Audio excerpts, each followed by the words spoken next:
Bitcoin is close to becoming worthless. Let's go.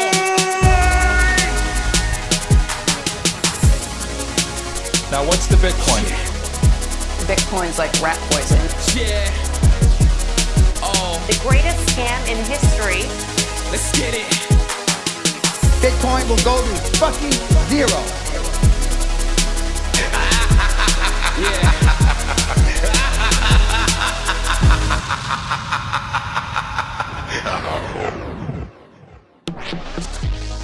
Alright, you ungovernable misfits. I'm your host, Max. Everybody knows that Bitcoin is useless, worthless, and doomed to fail. But what if everyone's wrong? What if it's the system that is doomed to fail? Join me as I speak to some of the brightest people in the space and slither to the deepest, darkest depths of the Bitcoin rabbit hole. Welcome back, everyone. Today's episode is for 21ism. This was for word block 007, and I got a chance to read through Keiro Zagoras' new book. I had it a little bit early, and it's really, really interesting. It touches on some incredibly important points, so we were very proud to be featuring this for 21ism, and I thought it would be worth sharing on here as well.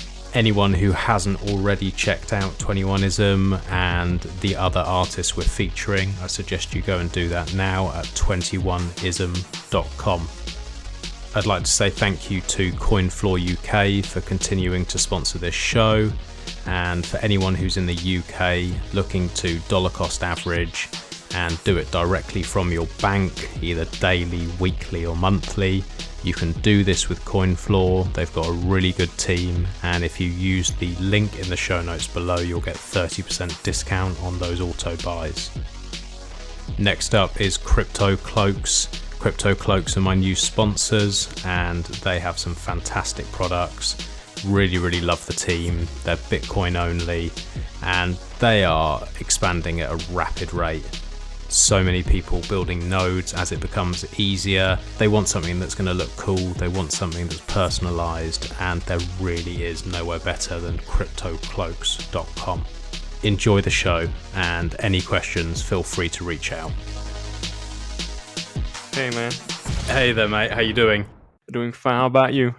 Very, very well. Looking forward to this conversation. I'm just making sure you found your way out of the closet. Were you stuck in there, or what was going on? I was just laying some cables for AT&T. Ah, okay. Is that something that you do outside of Bitcoin then? No. Just for yourself? Yeah, whenever the nature calls. Cool. Well, yeah, I'm really looking forward to having this conversation, and we're very proud to be featuring you for our Block 7 of 21ism. Cool. Really cool to have another book in the space, and I think touching on something that is really at the heart of all of this, the heart of all this movement, and that is trust. And so I'm very pleased to see that you've written this. I've dived in as much as I can in the time I had and scanned my eye through it, and yeah, it's really cool. So first of all, for anyone who doesn't already know you, most people will do from Twitter, but maybe you could do a bit of an introduction on yourself and what led you to write the book. Yeah, so I'm the dragon from Twitter, aka Keiro Zagoras. You can call me Keiro, or BTC Dragon Lord. I started my journey with shitcoining back in 2017. It was more like a way to find myself out of this hellhole that I'm living in Hungary. And I was just, trying to speculate on, with money. And somehow I fell into this hole that something is wrong here. Mm-hmm. It was 2017 December. I got into this shitcoin and it pumped up really high. And then I saw that the value was somehow created out of nowhere. Kind of like how the normal markets are working. And then at the point I started thinking, what if there are some different mechanisms here for these things that are hidden to people? That from somewhere the money is coming and it's pumping up prices. And I started digging into it more deeper, and I figured out that there was a bit more bigger economical side to this. And I looked more behind money philosophically, like how money exists, why people use it, how it comes about, what do we do with it, and how society is intertwined with it. And it turns out it's everywhere. You use money in order to live. If you don't have money, you don't have a life, basically. But since government is manipulating money, it changed many things for people. Ever since 1920, or before when the Federal Reserve was established, things started changing as inflation started spreading. But yeah, this is a bit rushing too far ahead. So basically, back at that time when I was finishing university, kind of wanted to see where this is going. So I thought about applying for a master's course, and I wasn't really sure what I was doing back then. I just wanted to see where this is going. And the whole thing that looking into Bitcoin kind of came about as around August, when I realized that everything was revolving around Bitcoin, because the system was much more important than I thought before that. And I wanted to find out what is really going on. And that this is how my research basically started out, as find it out for myself, what is wrong with society, why something like Bitcoin could exist, and why will it stay around. Mm-hmm.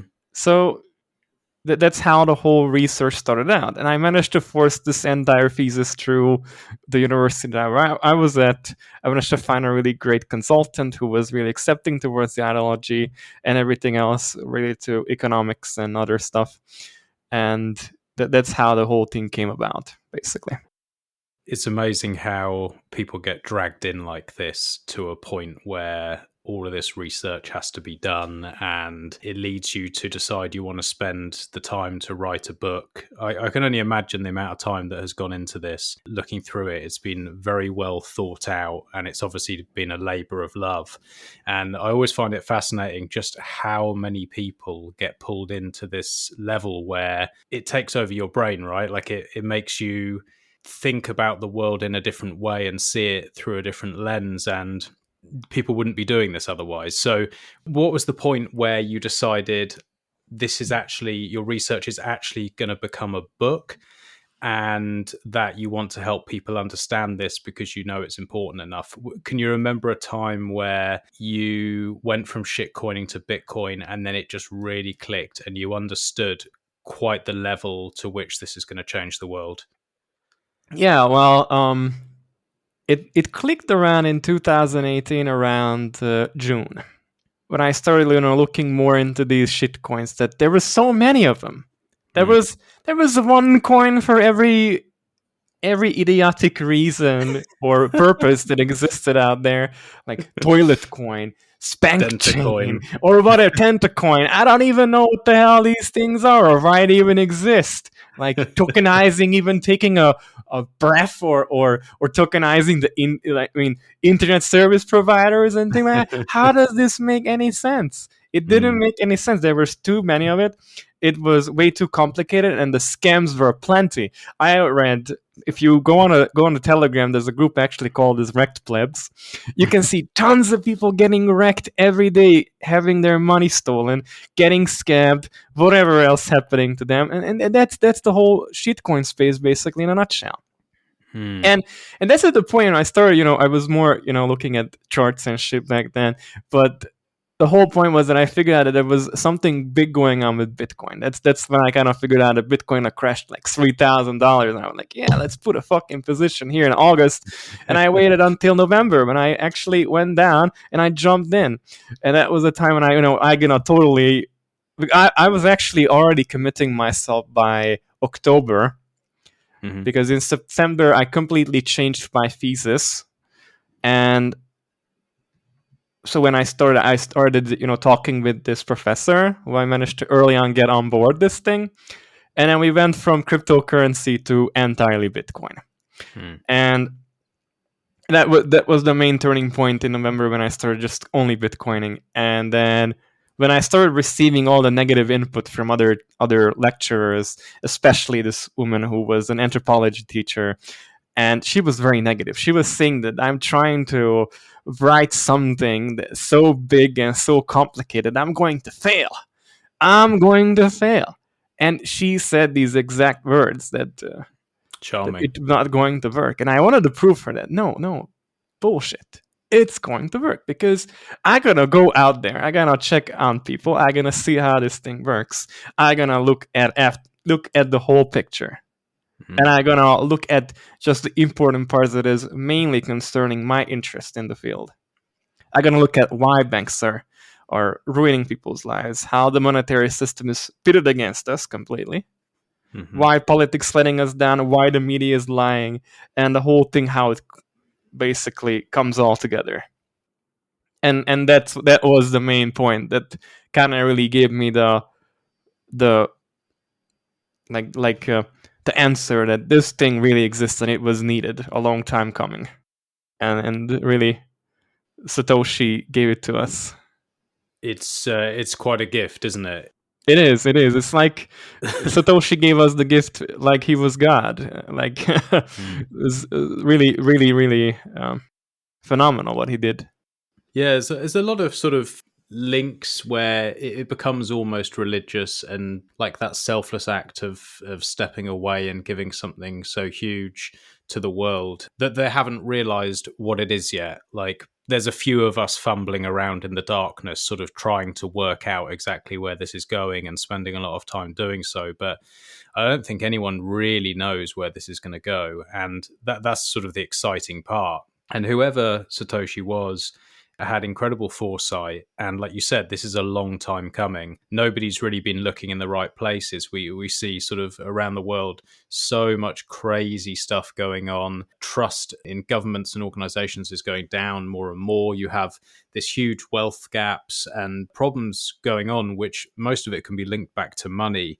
And rather than looking at the money, everyone's being misdirected. Everyone's being fooled, and they're looking in the wrong places, and they're arguing with each other over things that really don't matter. What I've really realized from being in this space is that it doesn't matter where you're from. It doesn't matter your gender, your race, your previous thoughts on religion or anything else. At the end of the day, we have more in common than we have to fight about. And once you realize that actually most people just want to be left alone, want to look after their family, want to educate their children well, we all want the same sort of things, and we're being forced to fight because of this media narrative to distract us. And this is the sort of book that people can pick up and read and go, oh fuck, that was so dumb. Like, why don't we work towards a common goal? We can do so much better. Yeah. Especially in the US, the whole system is like you have to run in this treadmill every day, and there's no end of it. Even for people who are in the lower class, basically, who are not low income people, they don't have that really great access to the banking system there. In New York, lots of people use cash checking services. Also, they don't have access to the internet in a way how we do with bank cards from normal traditional banking entities. So they use gift cards and other type of services in order to buy products and things like that. And they don't have the usual European banking institutions that offer free services in the US due to regulations. Yeah, it's crazy, and it gets worse in other countries as well. I mean, some people have really got basically no access at all, and they've got currency issues that are devastating. Yeah, it's just such a huge problem, and it's fixed so elegantly. It's got a long way to go, obviously, and a lot of it just comes down to education and sort of people wrapping their head around it and understanding it, but also this NGU technology that pulls people in as the marketing department is very well thought out. Is that what initially brought you into this, or were you already sort of sniffing around and thinking there's something not right here, there's something not quite right, and I can't put my finger on it, but I don't feel it's correct? What was your entrance into the space like? Into the shitcoining, it was more the NGU. But then when I saw what's going on with Bitcoin, that's when I started selling all my shitcoins for Bitcoin, basically. That was like the turning point for everything. And did you already have a sort of mistrust of governments and mistrust Oh yeah, of... lots of people in Hungary mistrust the government. Basically, it's like it's an oligarchy. It's a Russian-style oligarchy that we live in that is constantly exploiting the population to further itself. Can you tell me a bit about it? I've never been to Hungary. Oh, I yeah. must say my knowledge is not great, but it's very interesting to hear from someone else's perspective. What is the general feel from the public and what's going on? So there are like two sides basically, with one totally split. Lots of conservatives abroad would say they like Orban because he protects Europe and Christianity, quote unquote.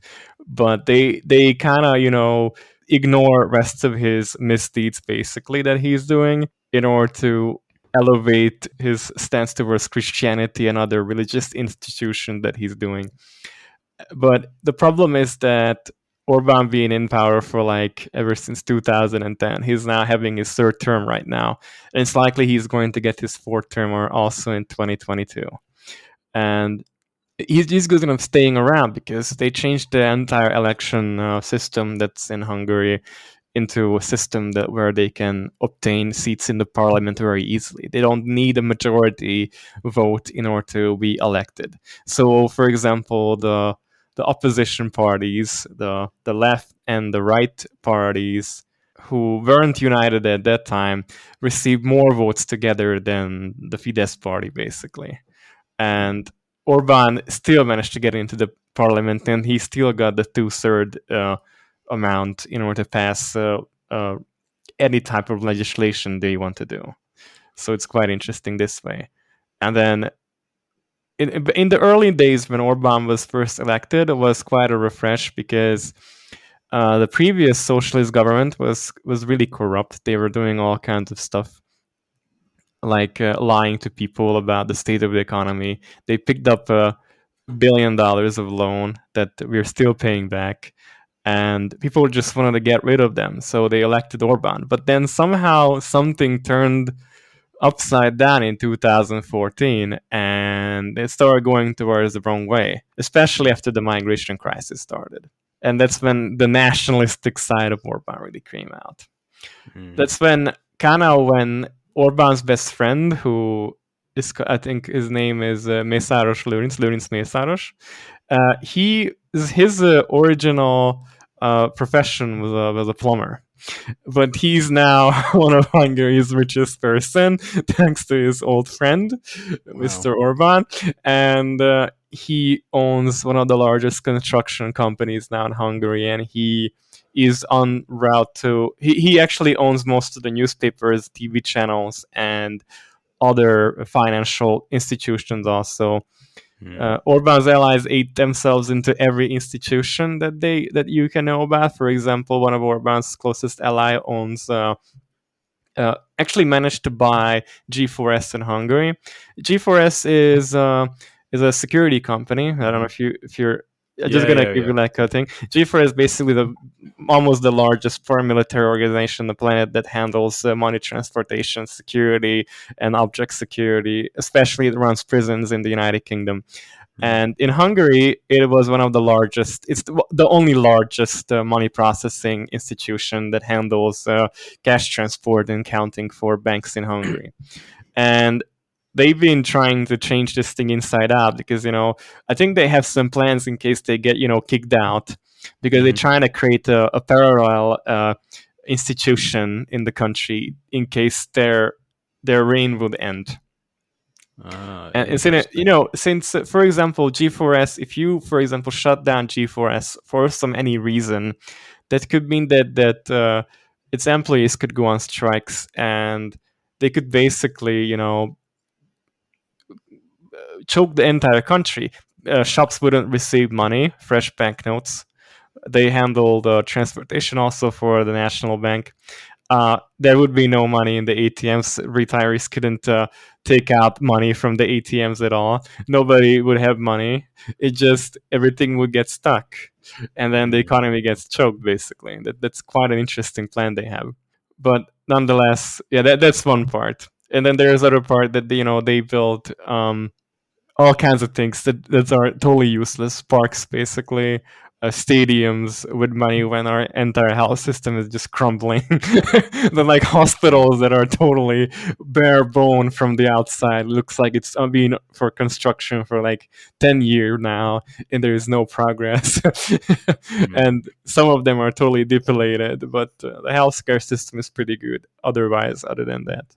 And so this sort of formed your views prior to Bitcoin. You were sort of already primed for It's this. not just that. It's more like the lies, all the little lies that they do, and they don't communicate with the media at all. Orban has his own favorite radio talk show that he goes on every week. Nobody else can talk to him. Everybody else is just not allowed to talk to him. Even when this virus crisis started, they had the press ask questions usually from these people who were doing the press briefings, but then totally changed it. They only allow now them to send in questions, and even those questions get processed by the national TV, which is basically the propaganda arm of the government. It's like, television in Hungary is completely biased. It is just, like a propaganda TV. You have the main M1 channel, then TV2, and others, a few independent ones, which are not really, observed. And these things always pump out things that the government want you to know. It's like, like North Korea, basically. You turn on the TV, they talk about how good the economy is, how good things are going, what is going, these kind of things. Everything, these kind of things is add up, and the country becoming even more unbearable for people to live in. Like people earn basically 400, 500 euros a month here in Hungary on minimum wage, which is extremely small compared to Austria, where the minimum wage is 1,500 euros, just next to neighbor. Everybody who lives in West Hungary, they go to Austria to have a job there. The largest amount most of the people there speak German because they work across the border. They travel like 1 hour with train just to, be able to earn much more than people in East Hungary or Central Hungary, basically. So these people who are on this kind of minimum wage of like sort of 300-400 euros, how does that compare in terms of rent and food and all that kind of stuff? Is it equivalently low, or is it that the average person is just getting by? Like, how are people surviving this? Okay, so inflation started changing how things cost. So I would compare to that in 2010, money was able to buy much more than what it is today. So let's say if you have 20,000 Hungarian forints, I was able to come back home in 2010 with 2 truckloads of stuff, and now not barely just 2 bags. And prices around for a normal house is around 70,000 to 80,000 in cities like Debrecen, Szeged, or in West Hungary. But in the capital, it's around 120,000. It's like Western Europe prices for houses, basically, soon. It costs just as much as in places like in Essen in Germany, or some smaller places in Holland, for example. And money doesn't really get you by that far. Interest rates in banks are ridiculously low. They don't give you enough. The national treasury bonds also have like 1.7% a year, or 2 points. I don't know, something like that. The inflation is much more higher than that a year, so it barely gives you any money back, basically. Compared to how much money people earn in Germany, for example, they're able to put away at least 1 month's worth of income of what they would get, what people get in Hungary in Germany than here. Because here you would be only just able to put away like 10,000 forints, which is like 40 euros a month, which is very, very little amount. Compared to what electronics cost in Hungary, electronics cost just the same as much as in Western Europe. So it compared to the wages, electronics are much more higher priced. We have 27% VAT compared to 15% in, I don't know where, Germany. I don't know. It's ridiculous. Really, my question is, for example, in the UK, although we are a very well disguised creeping towards authoritarian government. People don't really see it, and they don't see the need for Bitcoin so much, especially people in the middle classes. A lot of people are struggling here, but they haven't really put their finger on why. It's just getting a bit harder each year and has been for a long time.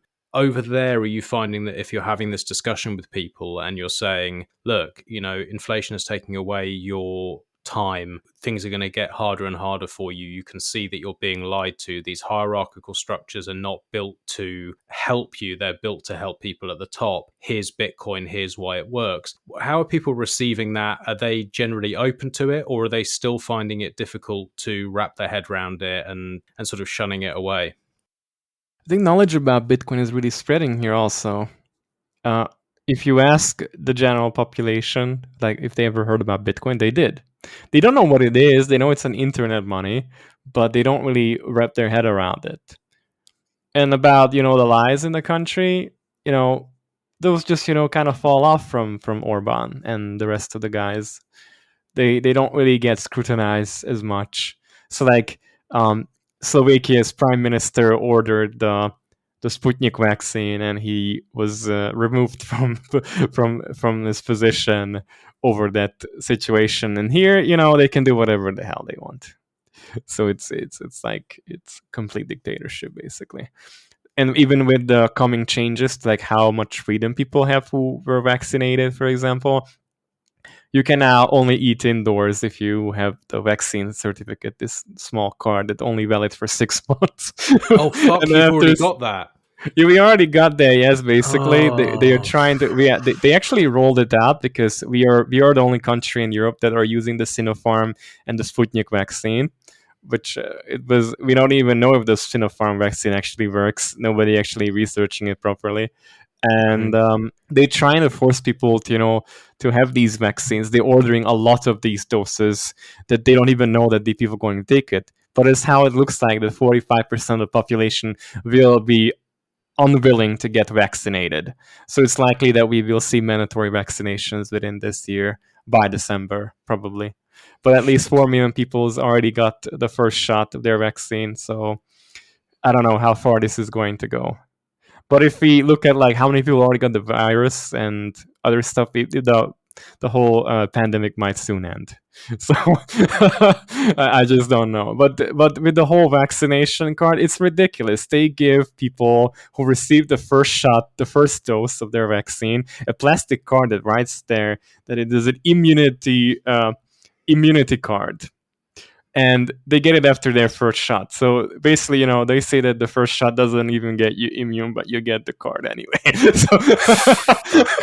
So you can go early to the restaurant to eat indoors or go to places without a mask. But you just had the first vaccine. Who cares?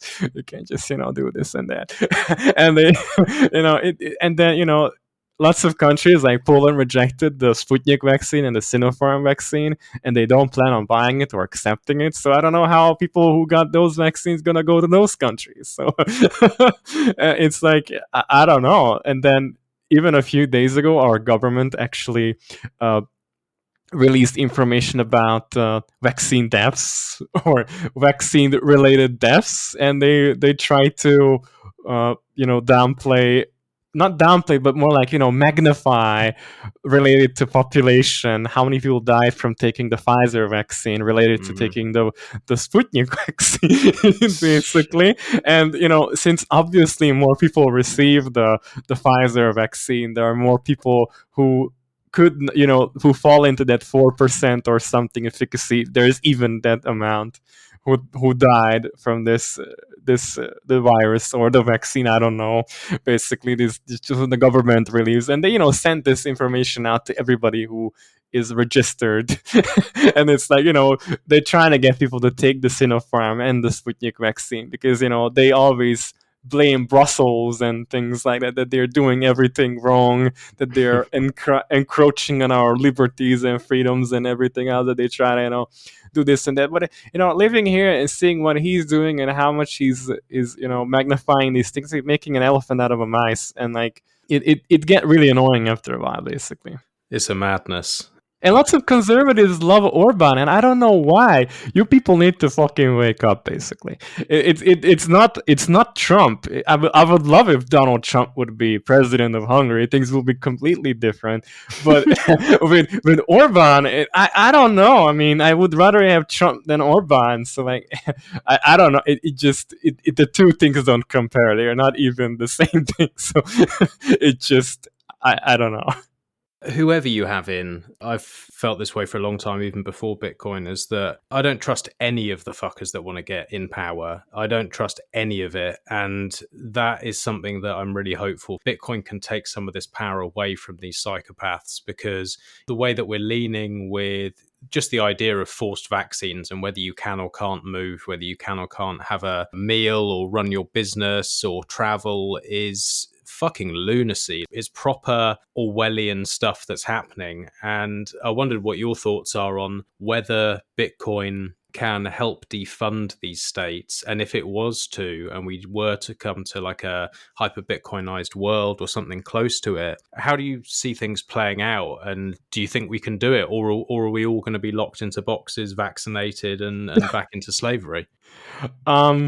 As of right now, Bitcoin is not going to be able to do too much before you get boxed in and vaccinated forcefully. Probably in the UK that might happen. Here in Hungary, people is more rebellious, I'd say. So there's a bit of an added risk for forcing people to get vaccinated.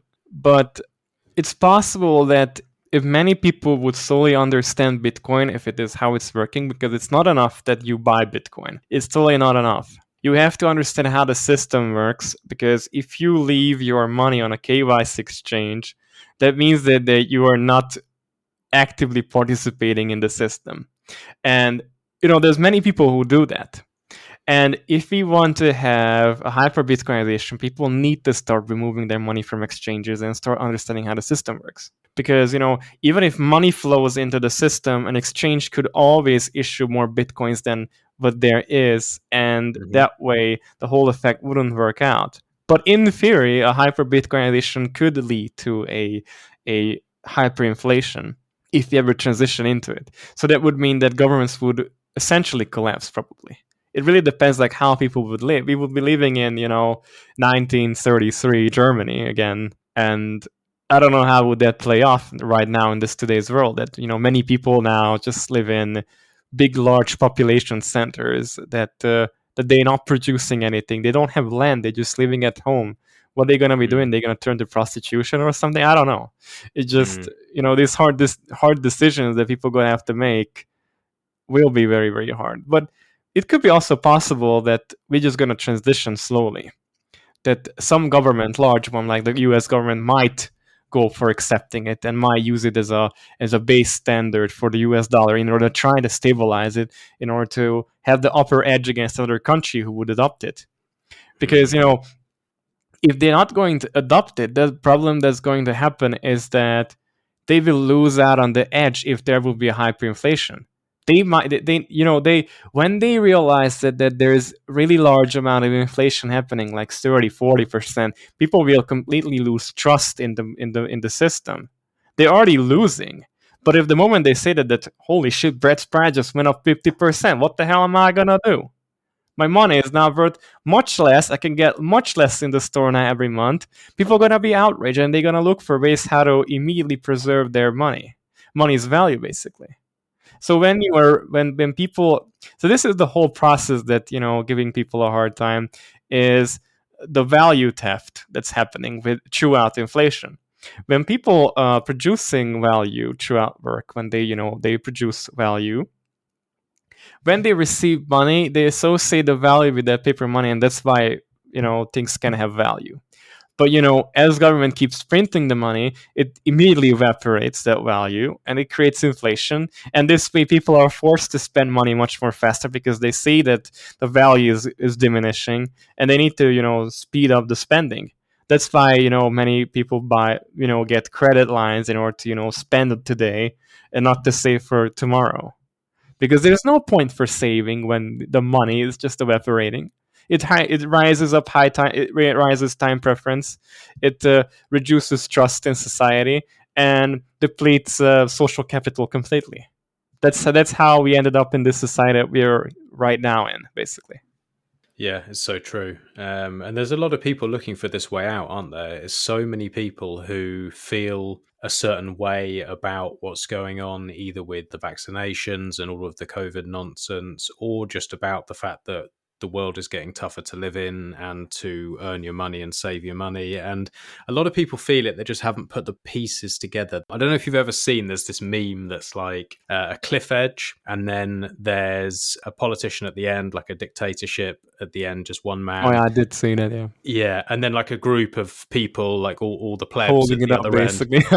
That's it. And there's just one guy who goes, "Fuck this shit. I'm buying Bitcoin," and leaves. And I kind of see it that, you know, these trends can change very quickly. From my perspective, is that holding Bitcoin on exchange is not holding Bitcoin. Unless you have your own keys and you have some privacy and you do things correctly, you're not really using Bitcoin. So that's like another step. But to get people to at least follow suit, and if it becomes a trend, especially between sort of younger generations who are holding, like, you know, millennials hold, I think, 5% of the wealth, and, you know, that is the people who are sort of in the middle of their working career. It is 4 or 5 times harder than it was for their parents in terms of savings and buying properties and all these kind of things. And I think a lot of them are just fucking sick of it. And if they can have access to this information, and the more books that go out, the more podcasts, the more info, where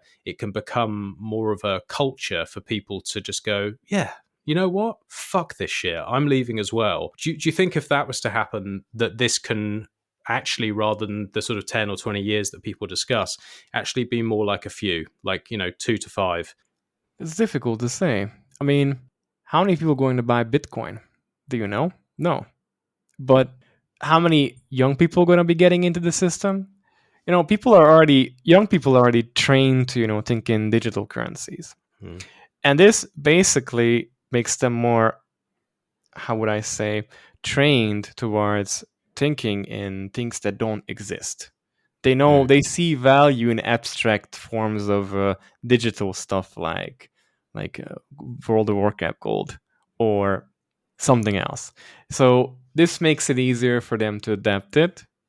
And eventually, although it's very, very hard to say if they will be able to buy Bitcoin, because even today in Hungary, my generation is really struggling financially to get by.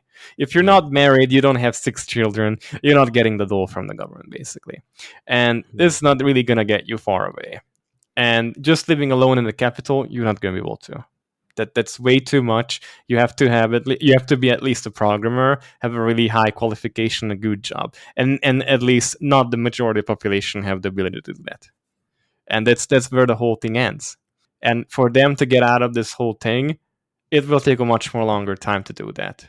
It will either be forced through necessity that they need to start using Bitcoin, or eventually just end up in the system. But so far as I see it, those who are the lucky ones, they're gonna be able to survive it. So yeah. Yeah, and maybe it's a circular economy thing, you know, maybe we get to that point where people just exit the system. And like you said, not everyone's a programmer, not everyone has skills that they can earn Bitcoin with using a computer. But I think maybe as this thing builds out, there's a chance that people can actually use it for payments and actually use it between one another, especially with what's happening with Lightning. I wouldn't run ahead so much with the circular economy, because that's a fallacy. Because as of right now, using cash is much more easier and private than using Bitcoin. So as far as we don't have the right privacy tools, and we only have flawed ones right now, that means that people are only able to use it for one purpose, in order to escape inflation. And escaping inflation alone is able to build social capital, but what we're able to kickstart basically the rebuilding of society. So it's not a good idea to think about it that, you know, you should start immediately using your Bitcoin right now. You can do that, but, you know, if the price is going to keep going up, are you going to be able to, you know, accumulate back the same amount of Bitcoin that you're spending right now? You're probably not.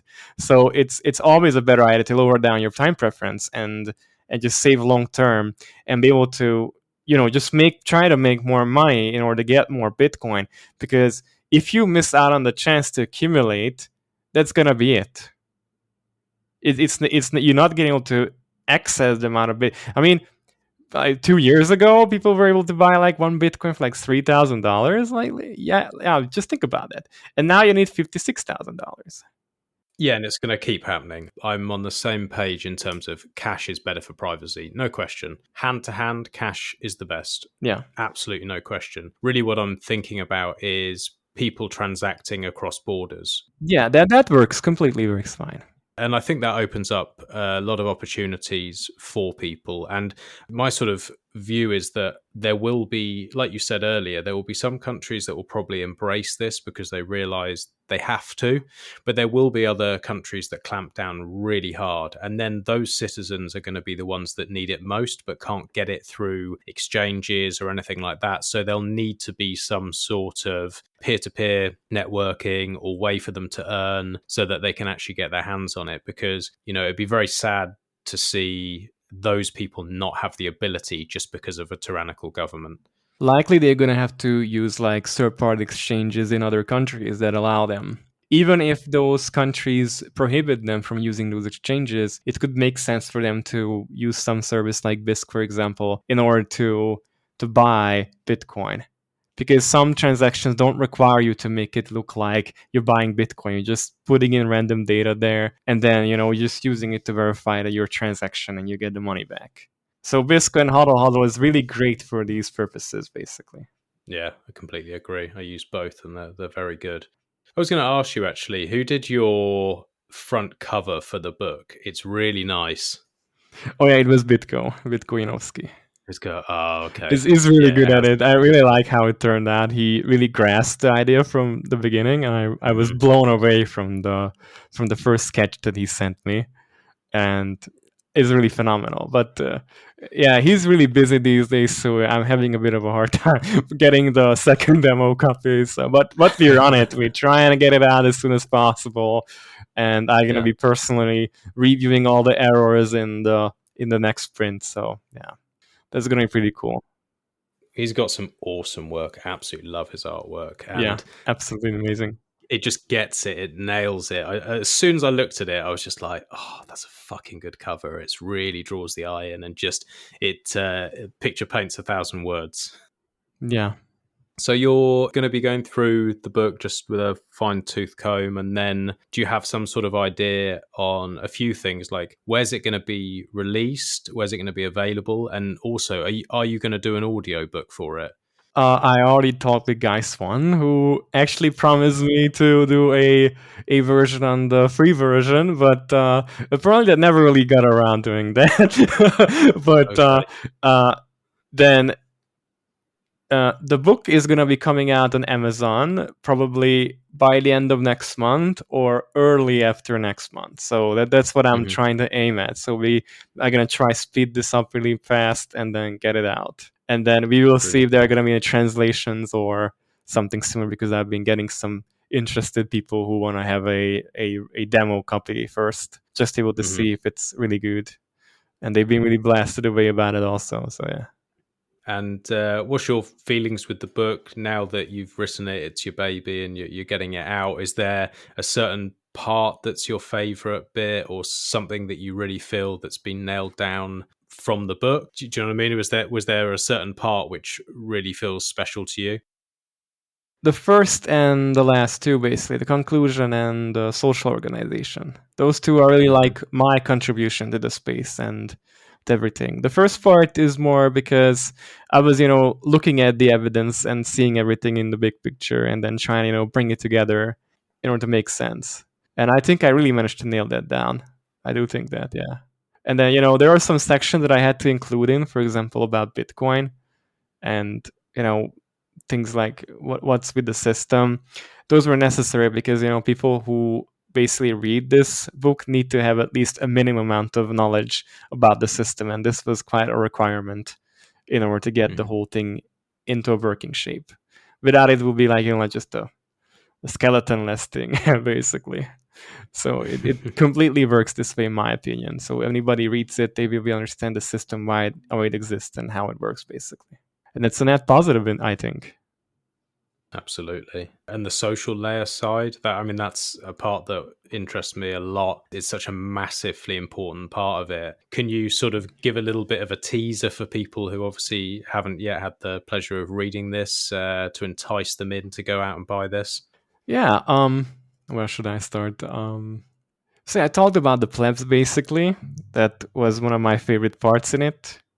Ever since Hodlnaut, first time he disappeared, people who were the nobodies got together and they started the Bitcoin plebs back then, and I've been with them ever since then. And I can say that it kind of started forming into a much more larger group. But now, as I see it, I started realizing that more and more of these groups are going to be starting forming slowly, because people will have the shared interest to work together and create things, and that will always exist. So people will be forming these groups and they will be going forward.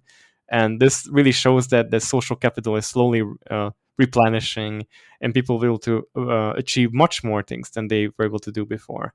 They take much more risks now than before, and they will succeed probably. And other part that I really liked also was talking about the shitcoins, because that's what people have issues grasping this topic. I see this common theme among people who do information technology, who do programming, and they do this type of science, that they think that technology can be improved. Yes, physical hardware can be improved, yes. But when you talk about things like internet layer things, they don't usually improve. They just get additional improvements. They don't get changed completely. Like the internet is not changed. We still have IPv4 next to IPv6. Although we're running out of IPv4 addresses, there is now IPv6. And then, all these changes, there's, if we try to, compare Bitcoin to the internet, it's much more similar. So these two things, they work together perfectly well. And the internet basically started this whole decentralization of process of the world, and Bitcoin it would have eventually happened either way if Satoshi didn't release Bitcoin at that time. So yeah, that's really interesting part. And then people fail to understand these things, especially people who are educated, or some other people who are speculating. They see the multi-coin world, which is a terrible idea, and they think that they can improve Bitcoin. That they think that blocks are too slow, they're too small, that the system is not decentralized enough, that it is environmentally damaging, or it is killing babies. I don't know. These people, they think they have these misconceptions, and they will eventually gonna get wrecked, and I really hope they're gonna get wrecked, because if they are unable to figure out the whole system by now, over I don't know how many years they had. I was able to figure this out in 6 months. But good morning. But people need to really wake up now, and they need to think about the big picture, about the whole thing, how things work, because we're not going to have toilet tokens, obviously. You're not going to be using, Ether 2.0 to, buy your chips tokens or your sushi. I don't know, DeFi. I don't know what the hell is that thing. You can do all that thing on Bitcoin. Let's just end it there. That's the whole thing. It's, it's pointless. People do pointless things. They throw money at it because of inflation. People who have a lot of money, basically, who scammed a lot of money in their life, they're throwing money at these protocols, and they just want to have more money, basically. They want to speculate. They want to get rich, really fucking rich. And they don't care about the rest of the things. They look at these, they read hundreds of white papers every day. Probably not, but it's crazy what they're doing. And they still don't realize that Bitcoin is the only thing that exists. And we need to improve upon it. And I'm pretty sure, I'm confident that Bitcoin is improving, that I don't need to use a shitcoin in order to get privacy or other things to get by. If I remain calm and quiet, and I don't, advertise myself completely in the open with my real life name, then I'm gonna be probably fine. and others are going to be fine also, because the government will kill itself. It will Sudoku itself, basically, and they will be, people who already bought Bitcoin. They will be the ones who will be reforming the world and helping to rebuild. And I think that's the important part that people totally forget. That we have to be impatient. People have different types of high time preference, and I want to go into the the privacy side of it, but that's really a bad thing. But it just, people need to calm down and take a step back and think long term, not short term. Because if you're thinking short term, you're gonna end up in really bad places, basically. There's a lot to navigate through. It's such a big idea that I think a lot of the shitcoiny stuff is just people trying to scam other people, and then stupid fuckers just like falling for it, and that's kind of basically the economy. But the opposite to that, the pleb life, low time preference, stacking sats, holding, is completely different to that, and it's so refreshing to see. It's such a nice place to be around other Bitcoin plebs, because their view of the world is so different to the sort of fiat culture, that fiat fuckery that we see everywhere else. And it's very clear to me that that's the one that wins. You rightly said there's a lot to be done with privacy. There's a lot to be done with a lot of the aspects of Bitcoin. But one thing that I think we've got really going for it is this culture, and it's a really fucking cool culture. I really love it. It is really cool. Yeah. Without the people, that this whole culture wouldn't exist. And it's cool that that Bitcoin basically organically generates this culture, and people consume it. They also create it. Gold never really created this type of culture. They just created civilization. They used it as money. They were objects of wealth, like putting it into earrings and things like that. But with Bitcoin, it's completely different. It changes society. It changes people's thinking and their behavior. And, they are grateful for that. And it somehow manages to create, culture this way. And it's really cool. There's art, there's music, there's memes, loads of it. And it's really amazing. Yeah, that's really the reason we started 21ism, is to show these 7 different categories and to showcase what is happening each block, each month within Bitcoin culture, and show it in the best way that we can, and have it for historical context in the future, because it's such an exciting thing and there is so much going on all the time. There's so much incredible art and music and memes and all of this stuff. And it's just, apart from the fact that I really think this is going to change things and make the world a better place, I really just have a lot of fun. It's just like it's a lot of people who are just joining together, having a laugh, trying to push things forward, creating these memes. And when the rest of the world is crumbling, there's this shining light and this hope, and that's Bitcoin and pleb life, which is it's fun to be a part of. It is. Well, look, I really loved the book, what I managed to read of it. Being completely honest, I didn't get through the whole thing. I just was a bit short notice, but I really look forward to getting it in my hands. I really look forward to hopefully hearing Guy Swan read it. And yeah, I think that this is going to be a great one. I love that this is focused on this social layer and around trust. I think people are going to love it. Before we close up the call, I just want to say, for anyone who is listening to this and thinking you would like to get hold of this book, where they can find it, and also to point them towards your podcast. It's Bitcoin Rehab, isn't it? Yep, it is. BitcoinRehab.net. Anywhere else that you can point them to? Not really. That's all, basically. Okay. I have my posts on Citadel21.com, and I sometimes contribute to Bitcoin Magazine. That's all, basically. Well, yeah, thanks for coming on. Thanks for taking the time to write the book. It's really great to have another book in the space. I look forward to diving in properly with it. And yeah, thanks for coming on the show. I really enjoyed it. No problem, man. Thanks a lot, man.